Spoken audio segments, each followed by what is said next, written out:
UP के deputy CM Keshav Prasad Maurya की मुश्किलें बढ़ सकती हैं। ऐसा इसलिए क्योंकि इलाहाबाद हाईकोर्ट ने उनके खिलाफ फर्जी डिग्री के आरोप के मामले को लेकर दायर की गई रिवीजन पिटीशन को सुनवाई के लिए स्वीकार कर लिया है। याचिका में कहा गया है कि डिप्टी सीएम ने फर्जी डिग्री लगाकर 5 अलग अलग चुनाव लड़े।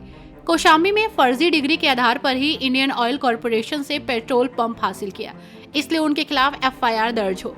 इस मामले को लेकर अब कोर्ट 6 मई को सुनवाई करेगा। दरअसल डिप्टी सीएम केशव प्रसाद मौर्य के खिलाफ याचिका भाजपा नेता और आरटीआई कार्यकर्ता दिवाकर नाथ त्रिपाठी ने दायर की है, जिनकी याचिका 2 साल पहले हाईकोर्ट ने ये कहते हुए निरस्त कर दी थी कि याचिका तथ्यहीन है। याचिका में लगाए गए आरोपों में बल नहीं है। इसके बाद दिवाकर नाथ त्रिपाठी ने सुप्रीम कोर्ट का दरवाजा खटखटाया था। सुप्रीम कोर्ट ने हाईकोर्ट के फैसले को निरस्त कर दिया था। कहा था हाईकोर्ट में फिर से याचिका दाखिल की जाए।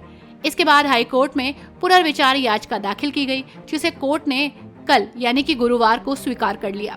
आरटीआई कार्यकर्ता दिवाकर नाथ त्रिपाठी का दावा है कि डिप्टी सीएम केशव प्रसाद मौर्य ने साल 2014 में फूलपुर लोकसभा सीट से नामांकन के दौरान हलफनामे में अपनी डिग्री बीए बताई। इसमें दिखाया गया कि उन्होंने साल 1997 में बीए किया है। डिप्टी सीएम ने साल 2007 में प्रयागराज के पश्चिमी विधानसभा क्षेत्र से चुनाव लड़ा और इस समय जो हलफनामा दिया गया उसमें बताया गया कि उन्होंने हिंदी साहित्य सम्मेलन से 1986 में प्रथमा, 1988 में मध्यमा और 1998 में उत्तमा की थी। प्रथमा की डिग्री को कुछ राज्यों में हाई स्कूल, मध्यमा को इंटर और उत्तमा को ग्रेजुएट के समकक्ष मान्यता दी जाती है। हिंदी साहित्य सम्मेलन बीए की डिग्री नहीं देता, इसलिए हलफनामे में दी गई जानकारी गलत है। अगर वो उत्तमा को ही बीए की डिग्री बता रहे हैं तो दोनों पास करने वाले साल अलग अलग क्यों हैं?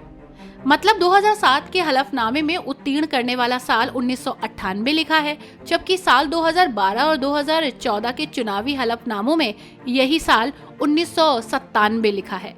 याचिका में आरोप लगाया गया कि केशव प्रसाद मौर्य की हिंदी साहित्य सम्मेलन से अर्जित डिग्री फर्जी है।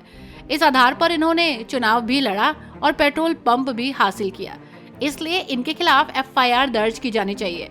बहरहाल अब इस मामले को लेकर डिप्टी सीएम केशव प्रसाद मौर्य की मुश्किलें बढ़ती दिख रही हैं, जिसके चलते उनकी कुर्सी पर भी खतरा मंडरा रहा है।